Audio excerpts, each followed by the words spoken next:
Hello everyone, today I will discuss the first chapter of geography, that is the earth in the solar system. How wonderful it is to watch the sky after sunset. The whole sky is filled with the tiny shining objects, some are bright, others dim. It seems as if the sky is studded with diamonds. They all appear to be twinkling, but if you look at them carefully, you will notice that some of them do not twinkle as others do.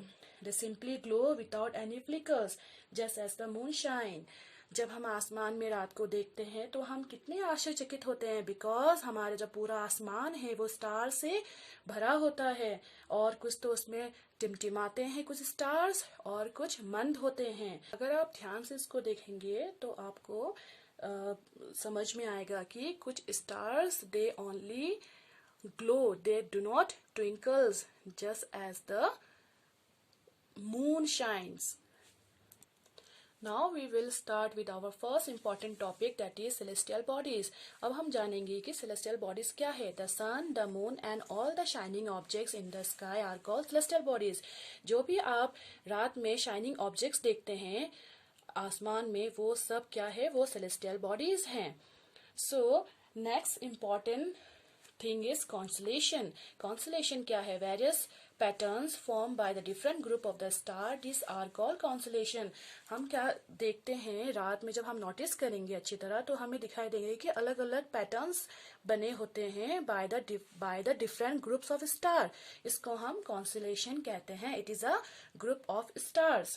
और इसमें एक चीज आपको मैं और बताना चाहूंगी, जो स्टार्स होते हैं उनके पास अपना खुद का हीट एंड लाइट होते हैं. They made up of gases.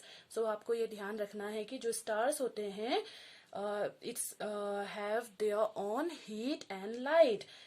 The sun is a star. आपका जो सन है वो भी एक स्टार है, बिकॉज उसके पास खुद का अपना हीट एंड लाइट है. Now we will discuss about the solar system. As we know that our earth is come under our solar system. तो अभी हम जानेंगे कि ये solar system क्या होता है.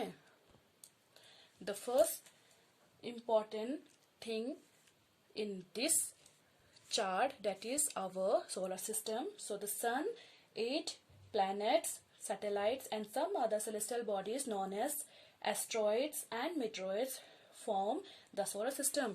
The sun, the earth, asteroid, planets, the moon and meteors, ये सारी चीजें मिलके हमारे सोलर सिस्टम को ये बनाता है.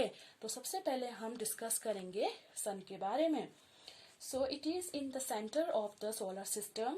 It is a huge and made up of extremely hot gases. It provides the pulling force that binds the solar system. It is the ultimate source of heat and light. The sun is about 150 million kilometer away from the earth. So जो हमारा सन है वो बहुत ही बड़ा है और वो hot gases से बना हुआ है और एक पुलिंग फोर्स ये प्रोवाइड करता है, जिसके कारण जो हमारे सोलर सिस्टम में जितने भी प्लैनेट्स हैं सबको वो बाइंड्स करके रखता है. एंड ये जो हमारा सन है it is the ultimate source of heat and light. इसके अलावा हमारे सोलर सिस्टम में कोई सोर्स नहीं है हीट एंड लाइट के. Now we will discuss about planet. Planet क्या है? There are the 8 planet in our solar system in order of their distance from the sun. They are Mercury, Venus, Earth, Mars, Jupiter, Saturn, Uranus and Neptune. तो ये आपको learn करना है इसका series according to their distance which is given in your book. So here is the diagram. आप इस diagram से easily इसके सीरीज आप याद कर सकते हैं. जैसे कि फर्स्ट क्या है, यहाँ पे आप देखोगे यहाँ पे है सन, उसके बाद आप प्लैनेट्स आ जाएगा. प्लैनेट्स हैं देन मर्करी, देन आपको मिलेगा Venus, then Mars, then Earth, then Jupiter, Saturn, Uranus and Neptune. इस तरह से आप इसको याद कर सकते हैं, लर्न कर सकते हैं. एंड इसमें जो इम्पोर्टेंट चीज है वो मैं आपको बताना चाहूंगी. All the 8 planets of the solar system move around the sun in a fix path.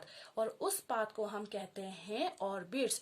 Okay, ये जितने भी आप देख रहे हैं this line are called orbits. ये एक फिक्स पाथ है जो कभी चेंज नहीं होता है. They all are orbits. Now Mercury is the nearest to the sun. जैसे कि आप देख सकते हो मरकरी सबसे नजदीक है सन के, and it takes only 88 days to complete one round along its orbit. Venus is considered as the Earth's twin because its size and shape are very much similar to that of the Earth. Venus को हम Earth का twin कहते हैं because इसका shape and size ये बहुत ही ज़्यादा similar होने के कारण इसको हम Earth's twin भी कहते हैं Venus को.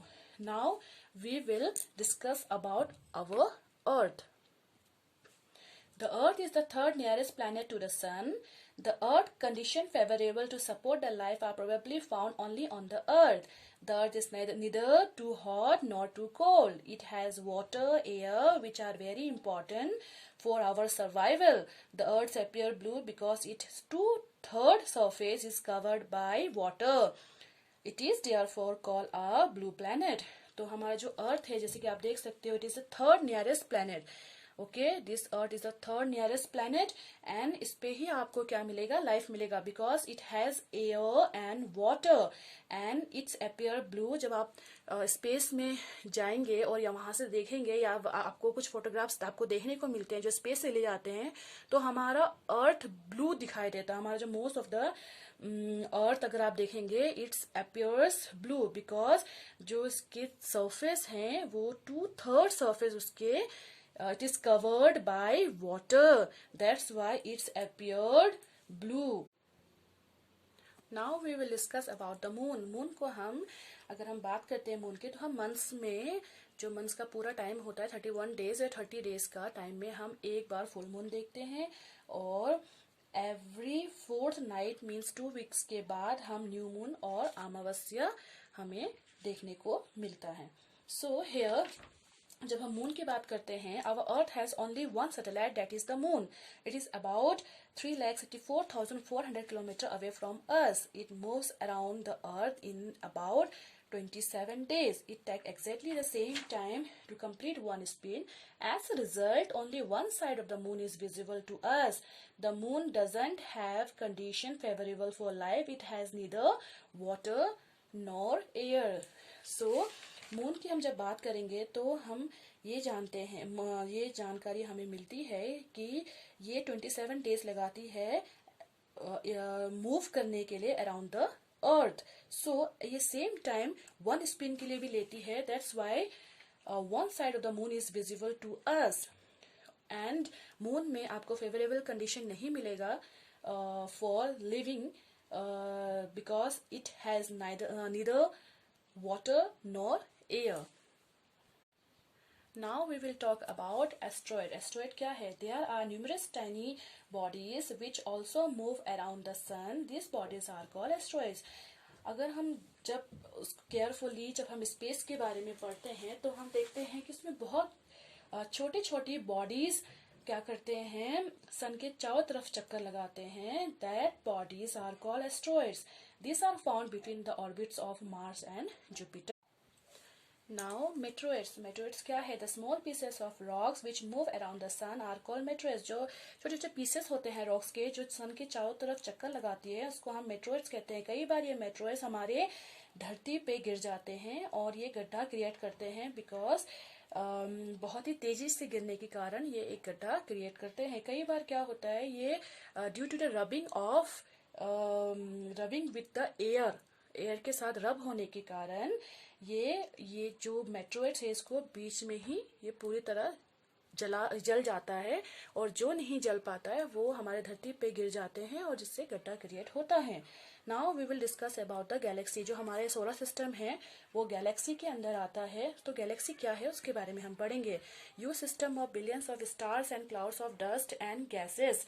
ये जो गैलेक्सी है it is a you system of billions of stars में बिलियंस स्टार्स हैं, क्लाउड्स ऑफ डस्ट है और गैसेस है और ऐसे ही सच गैलेक्सीज मिलके बनाता है हमारा यूनिवर्स.